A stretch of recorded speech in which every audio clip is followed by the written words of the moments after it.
lorsque nous sommes finalement arrivés dans le cimetière Les Sapins, et mon esprit est rentré dans mon corps qui était allongé dans le cercueil de Monsieur Moreau.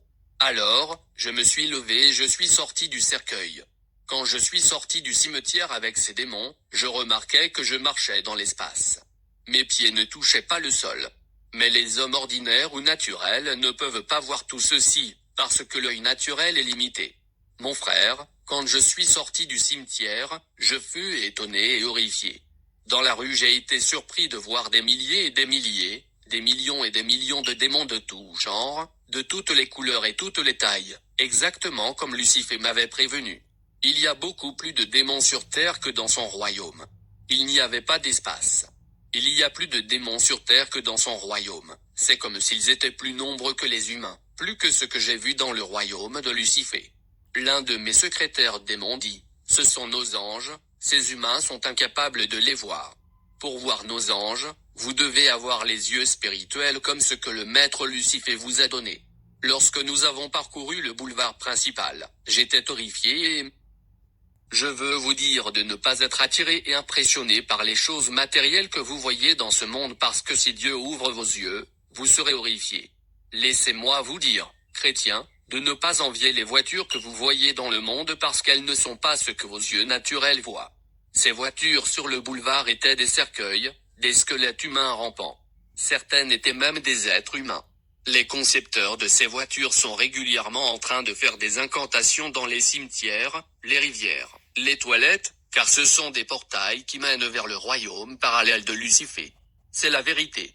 Quand j'étais dans le royaume des ténèbres, il y avait une politique selon laquelle de septembre à décembre, la plupart des voitures de leur royaume devaient être détruites par des accidents pour permettre à Lucifer de recueillir le sang humain, car le royaume du diable a constamment besoin du sang humain, car le sang humain est nécessaire aux démons.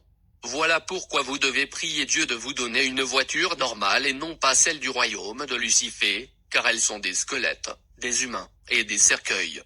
Priez Dieu lorsque vous achetez une nouvelle voiture. Comme nous avancions dans la rue, soudain, je vis un homme de loin. Il était habillé en feu et en lumière. Il y avait un ange avec une grande épée autour de lui. Il avait une étoile qui brillait sur son front et une aura de lumière comme une couronne sur la tête. Puis, je demandai à mon secrétaire démon de quel genre d'homme il s'agissait. Qui est cet homme qui émet la lumière? Le démon dit, oui, ce sont les gens avec qui nous sommes en guerre. Ce sont les disciples du grand maître, Jésus-Christ. Alors, le démon déclara, nous devons toujours garder une distance de 30 mètres avec eux et nous nous écartons parce que nous pouvons être en danger. La lumière et le feu peuvent nous détruire. Dévions sinon nous serons en danger parce que cette lumière est dangereuse. Je dis au démon, êtes-vous fou ou quoi? Nous sommes ceux qui ont le pouvoir et nous sommes nombreux. Il n'y a rien que l'homme puisse faire contre nous. Mon démon répondit, oui, nous avons le pouvoir, mais à moins que cette lumière et le feu soient éteints, il n'y a rien que nous puissions faire contre cet homme, même si nous sommes nombreux. Bien que j'ai insisté, je proposais même au démon de tuer cet homme car j'étais motivé. Le démon me dit clairement, si nous osons, il nous détruira tous. Bien que nous soyons nombreux, il faut d'abord éteindre le feu en lui, donc allons-nous-en. Nous changeâmes alors de chemin et je fus perturbé par cet incident. Puis, nous sommes arrivés au lieu de notre mission. C'était une convention chrétienne avec pour thème, comment détruire les œuvres du diable.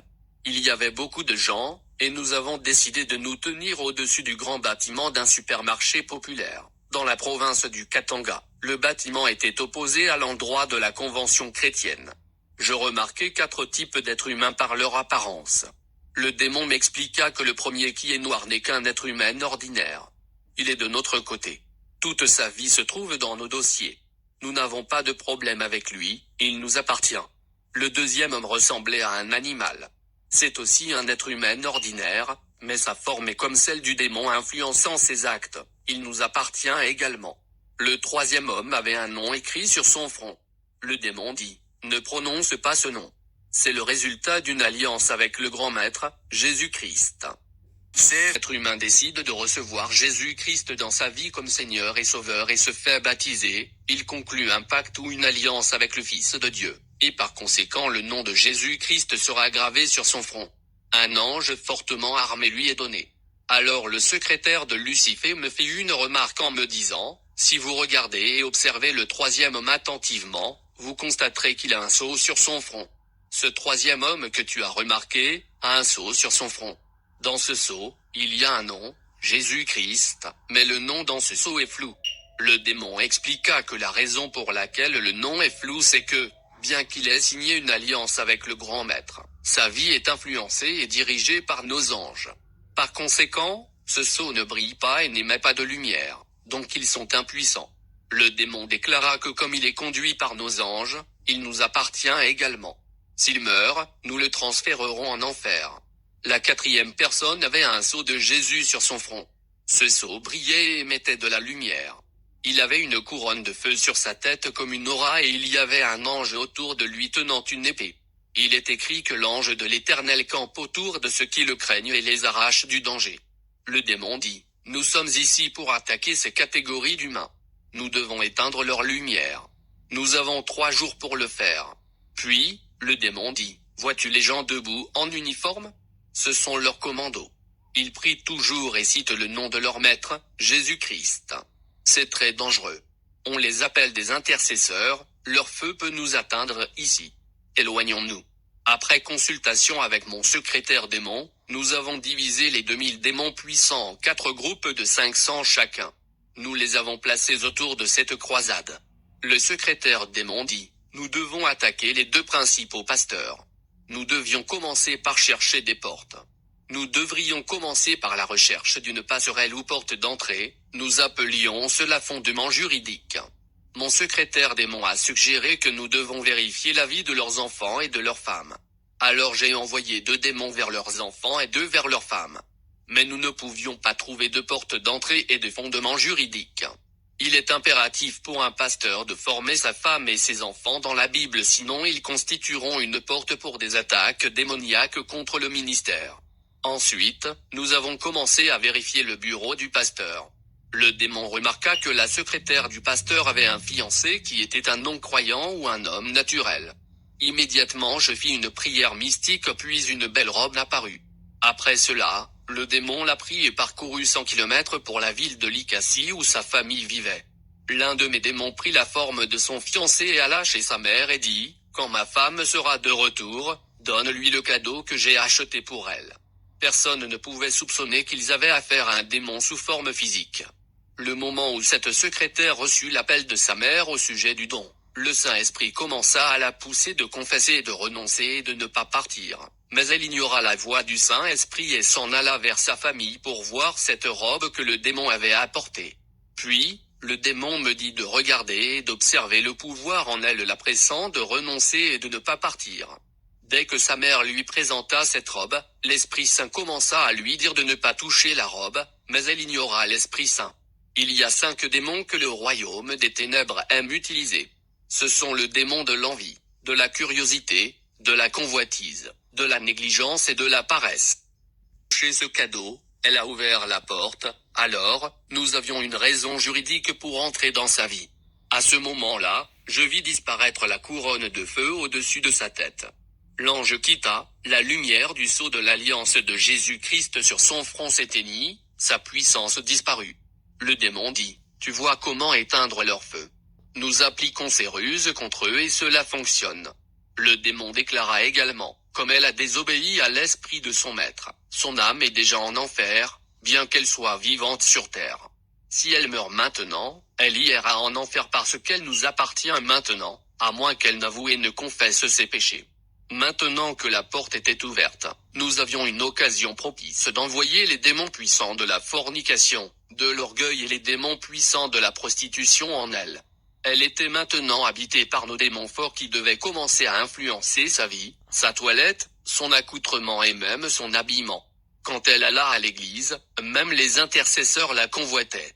Quand les gens la convoitaient, les démons puissants qui m'ont été donnés entrèrent en eux, y compris les intercesseurs. Après cela, elle alla au bureau du pasteur et le pasteur la regarda.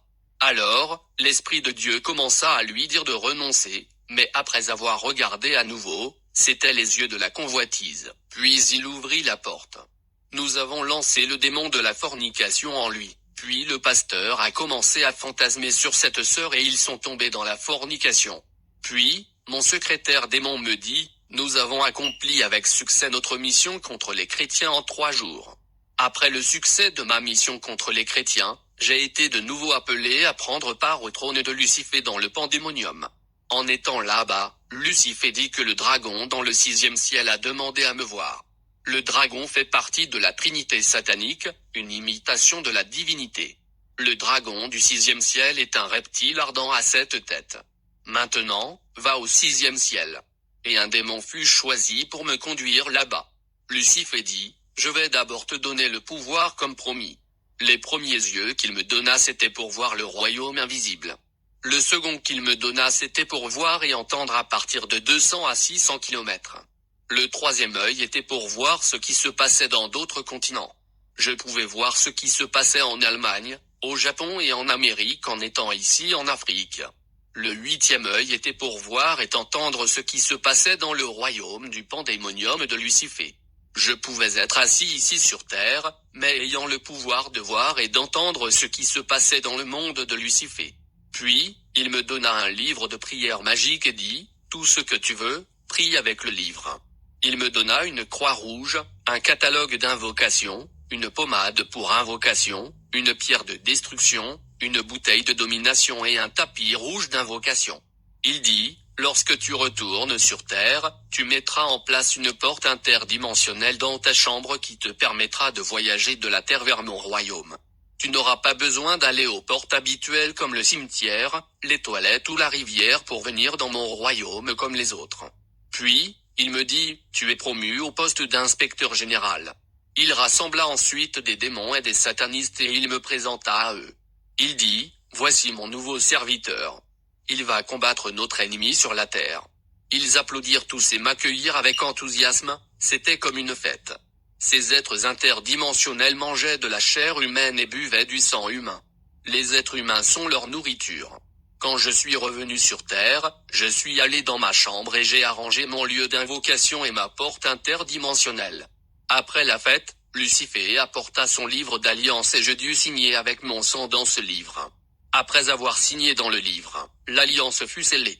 Puis, il rassembla 250 000 démons pour moi, son assistant et son secrétaire.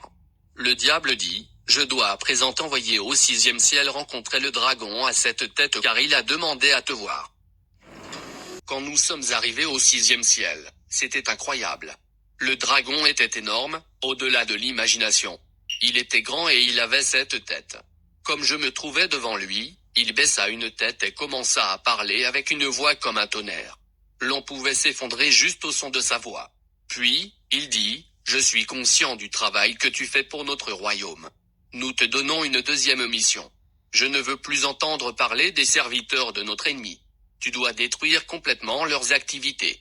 Si tu réussis, ton pouvoir s'étendra sur la terre. Après avoir dit cela, il cracha le feu de sa bouche sur moi. Quand ce feu m'atteignit, je ne fus pas brûlé, mais cela changea ma nature biologique. Je devins hard. Je pouvais sécher un arbre juste par un regard. Je pouvais aussi tuer un humain juste par un regard. Après avoir fini avec le dragon de feu dans le 6e ciel, je devais être à nouveau sur le trône de Lucifer et j'y suis allé. Il parla davantage de la mission que je devais accomplir. C'était en mars 1998. Cette deuxième mission concernait la capitale Kinshasa. Je n'étais jamais allé là-bas, sauf spirituellement. Lucifer me dit qu'il y a 45 000 démons puissants là-bas qui m'attendent. J'y allais déjà avec 250 000 autres. Ils devaient se réunir et travailler avec moi à l'accomplissement de ma tâche. Quand j'atterris à Kinshasa, je décidai d'entrer en contact avec les sorcières et les sorciers de Kinshasa et les pasteurs et les ministres occultistes qui travaillaient pour Lucifer. Je rencontrai les émissaires et représentants de Lucifer à Kinshasa et je leur parlais de ma mission. J'avais 84 démons pour Kinshasa et 5 pour Luanda, la capitale de l'Angola et Brazzaville, la capitale de la République du Congo. J'avais reçu des démons sacrés pour la guérison et la bénédiction. J'étais également entré en contact avec d'autres démons installés à Kinshasa comme le démon Zénan, le démon Ngobila de la rivière du Congo et le démon Njirima, le démon religieux Bombar et Bomba, le démon de maraboutage. La plupart des pasteurs commencent avec de bonnes intentions. Ils veulent servir Dieu et gagner les âmes afin que leur ministère se développe. Mais le problème n'est quand Dieu les bénit. Ils deviennent matérialistes. Ils sont tentés par l'orgueil et la fornication. Beaucoup de pasteurs aujourd'hui sont occultes. Ils utilisent la magie indienne. Ils utilisent de l'huile pour oindre les gens. Ils utilisent l'eau du cimetière. Ils utilisent un mouchoir pour tuer les gens. Il y avait une église qui causait des dégâts et des destructions contre mes démons. Ils ne pouvaient rien faire contre cette église. Les démons utilisèrent plusieurs moyens mais incapables même de se rapprocher de cette église en raison des flammes de feu provenant de là. Lorsque Lucifer eut vent de notre échec envers cette église, il s'énerva et commença à me menacer. Il me donna un avertissement et un ultimatum pour faire quelque chose contre cette église sinon je ressentirais les conséquences. Je décidai de visiter cette église et voir quel pouvoir elle avait réellement. Je me dirigeais vers cette église avec de puissants démons. Nous nous dirigeâmes vers cette église. Nous étions sur le point de traverser le carrefour qui conduisait dans cette église quand, tout à coup, nous vîmes un homme énorme. Il était ardent et il rayonnait de lumière. Il avait une épée dans sa main. Cet être de lumière se tenait au milieu de la route. Il bloquait la voie. Je demandai à mon secrétaire démon qui était cet homme sur notre chemin et bloquant la route. Le démon s'écria, c'est l'homme contre qui nous combattions. C'est leur grand maître, le chef des chrétiens. Je lui dis, d'accord, il nous défie, mais nous verrons ce qui va se passer. Soit c'est lui, soit c'est moi. Je pris le livre des incitations et des invocations. Je suppliai toutes sortes de démons puissants, mais en vain, ils n'apparurent pas. Ensuite, nous avons décidé de changer de chemin. Nous avons emprunté une autre route pour éviter cet être de lumière. Nous remarquions toujours que l'église était entourée d'un grand nombre d'anges. Puis, nous avons changé de chemin pour la 3e fois et ce fut la même chose. Nous sommes ensuite retournés au carrefour où se trouvait l'être de la lumière. Il était toujours là, entouré d'une lumière resplendissante et il était en danger. Les démons avaient peur et paniquaient. Ils se tenaient à distance. Alors, nous étions coincés au milieu de la rue et l'être de lumière, Jésus-Christ, était debout devant nous au milieu de la route. Ensuite, j'ai appelé le maître Lucifer et lui ai dit que le grand maître des chrétiens nous bloquait et nous empêchait de passer, et que nous étions coincés. Et Lucifer envoya 10 démons puissants pour nous assister. Quand ils atterrirent et virent Jésus-Christ, ils retournèrent immédiatement au pandémonium pour en informer Lucifer. Lucifer se mit en colère, il les jeta dans la vallée de la mort. Ce que j'ai remarqué en servant Lucifer, c'est qu'un démon ne peut pas se trouver à une distance de 30 mètres d'un chrétien engagé en raison du feu qui l'entoure. J'appelai de nouveau Lucifer et lui dis, comme tu es plus puissant que lui, descends ici lui faire face toi-même parce que tous les renforts que tu envoies ne marchent pas. Puis, Lucifer répondit avec colère et dit, tu feras toi-même face à cette situation. Si, le soir, tu n'as pas accompli cette tâche qui t'a été confiée contre cette église, j'enverrai des démons pour t'arrêter et te jeter en enfer. Quand j'entendis cet avertissement de Lucifer, j'eus peur. Alors, je rassemblai tous les 500 000 démons, le fort, la lumière, le puissant était à ma disposition. Nous avons organisé une réunion. J'ai dit aux démons que j'avais un problème sérieux. J'avais besoin d'une solution parce que j'avais un ultimatum du grand maître Lucifer. Les démons répondirent, nous connaissons le problème que tu rencontres. Nous devons trouver une solution. Ensuite, j'ai dit, vous devez proposer une stratégie pour faire face à leur grand maître. Je me suis ensuite retiré dans mon bureau mystique. Pendant que je servais Lucifer, j'ai remarqué qu'un démon ne pouvait se rapprocher d'un chrétien que s'il est à l'intérieur du corps d'un autre humain. Un chrétien est une entité ardente. Il a un ange soldat équipé d'armes lourdes. J'étais encore dans mon bureau mystique et les démons étaient en réunion à l'extérieur, établissant une stratégie, quand tout à coup j'ai entendu un bruit de panique à l'extérieur. Je ne savais pas ce qui se passait. Ce qui s'est passé, c'est que Jésus-Christ est apparu dans notre réunion. Les démons étaient éparpillés. Ils observaient maintenant à distance. Ensuite, j'ai entendu Jésus m'appeler par mon nom. Il disait, d'une voix pacifique, Gustave a donné sort, je veux te sauver et t'utiliser. Comme je savais que c'était Jésus, je suis sorti de mon bureau mystique. J'ai vu Jésus-Christ debout à une distance de quelques mètres. Il y avait une colonne de feu qui nous séparait. Les démons regardaient à distance. Jésus m'appela pour la deuxième fois. Il dit, « Traverse et viens de mon côté, tout ira bien. » Les démons commencèrent à crier. Certains suppliaient et disaient, « Ne l'écoute pas, tu mourras. Ne pars pas. » D'autres disaient, « C'est un menteur, ne le fais pas, reste avec nous. » Après quelque temps, Jésus m'appela de nouveau et je résistai. J'avais maintenant le choix de rester avec Lucifer, mais il y avait un ultimatum contre moi. Je savais aussi que je ne pouvais rien contre l'Église que je devais détruire. C'était 8 heures du matin quand Jésus appela pour la troisième fois et dit, « Gustave, c'est la dernière chance que je te... C'est fait. Je te donnerai plus de pouvoir que tu ne l'as. » Les démons protestaient et criaient sur moi de ne pas aller à Jésus. Finalement, je courus vers Jésus.